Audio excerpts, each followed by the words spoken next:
গাধাকে যখন সৃষ্টি করা হয়েছিল তখন গাধাকে বলা হলো তুমি দুনিয়াতে প্রচুর পরিশ্রম করবে, তোমার মাথায় কোনো বুদ্ধি থাকবে না, তুমি খেতে পারবে শুধুই ঘাস, এবং তোমার আয়ু দেওয়া হলো 50 বছর।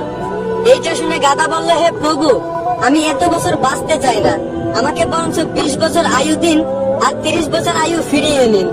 গাধার এই প্রস্তাব মঞ্জুর করা হলো।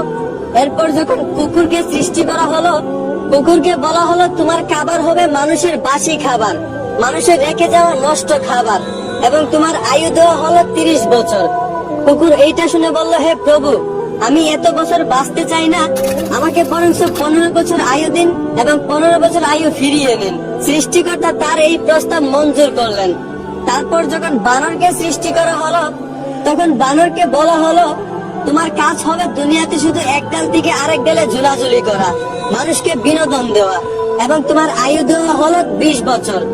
বানর তখন প্রভুকে বলল, হে প্রভু, আমি এত বছর বাঁচতে চাই না, আমাকে বরঞ্চ 10 বছর আয়ু দিন আর 10 বছর আয়ু ফিরিয়ে নিন। সৃষ্টিকর্তা বানরের এই প্রস্তাব মঞ্জুর করলেন। এরপর এলো পুরুষের পালা।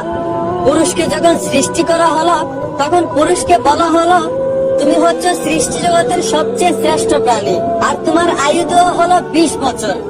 এইটা শুনে পুরুষ বলল, হে প্রভু, আমি এত কম বছর বাঁচতে চাই না, আমাকে আরো বেশি আয়ু দিন।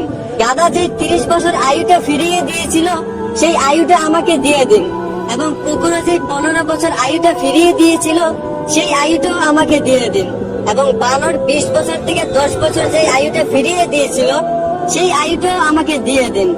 সৃষ্টিকর্তা পুরুষের এই প্রস্তাব মঞ্জুর করলেন।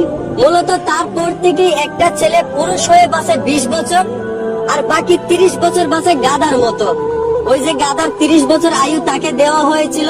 গাধা যেমন দিন রাত পরিশ্রম করে, ঠিক তেমনি একটা পুরুষকেও বাকি 30 বছর পরিবারের জন্য দিন রাত পরিশ্রম করে কাটাতে হয়। বাকি 15 বছর পুরুষদেরকে বাঁচতে হয় কুকুরের মতো। ওই যে কুকুরের ফিরিয়ে দেওয়া আয়ুটা তাকে দেওয়া হয়েছিল। একটা কুকুর যেমন মানুষ যা দেয় তাই খেয়ে বেঁচে থাকতে হয়, ঠিক তেমনি একটা পুরুষও বাকি 15 বছর সন্তানেরা তাকে যা দেয় তা খেয়ে বেঁচে থাকতে হয়, আর বাকি 10 বছর পুরুষদেরকে বাঁচতে হয় ঠিক একটা বানরের মতো। ওই যে বানরের 10 বছর ফিরিয়ে দেওয়া আয়ু পুরুষদেরকে দেওয়া হয়েছিল।